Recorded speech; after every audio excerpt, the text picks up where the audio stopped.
ঢাকার মেট্রো রেলে প্রায় ৪৫টা ত্রুটি বা সমস্যা ধরা পড়েছে। মানে যেই সমস্যাগুলো নিয়ে মেট্রো রেল চলতেছে, আর এই জন্যই কিন্তু এই যে আমরা দুর্ঘটনা দেখি, এটা কিছুদিন পরপর হচ্ছে, একাধিকবার হয়েছে এবং প্রাণহানিও হয়েছে।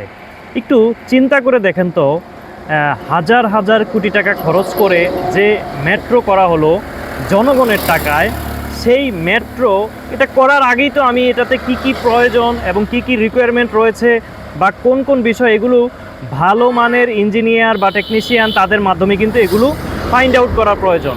এখন এগুলো আপনি না করে যখন এটা করে ফেলেছেন, এখন ত্রুটি আসতেছে।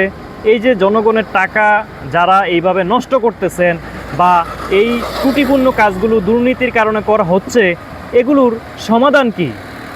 আমরা কি সারা জীবন শুধু শোষিতই হয়ে যাব এই রাজনৈতিক কালচার অথবা এই যে আমলাতান্ত্রিক জটিলতার কাছে?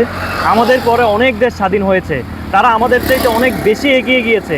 মালয়েশিয়ার দিকে তাকান, কিন্তু আমাদের শুধু চেতনা চেতনা আর চেতনা, চেতনা আমাদেরকে ধ্বংস করে ফেলতেছে।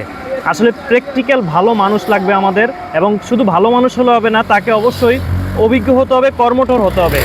এই জায়গাগুলো এস্টাবলিশ করার জন্য অবশ্যই আপনাকে কোয়ালিটি প্রোডাক্ট তৈরি করতে হবে। মানে মানুষ যারা রাজনীতি করতেছেন, আপনাদের যাদেরকে আপনারা নমিনেশন দিতেছেন বা বিভিন্ন কাজে যাদেরকে ইনভলভ করতেছেন, এদের কোয়ালিটি বিল্ড আপ করুন, কেরিয়ার বিল্ড আপ প্রোগ্রাম করুন।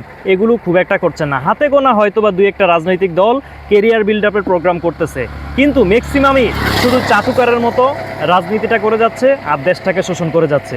ভাই, আল্লাহর দোয়াই লাগে, এগুলো বন্ধ করেন। সাধারণ মানুষ মরতেছে, সাধারণ মানুষের টাকা পয়সা নষ্ট হইতেছে।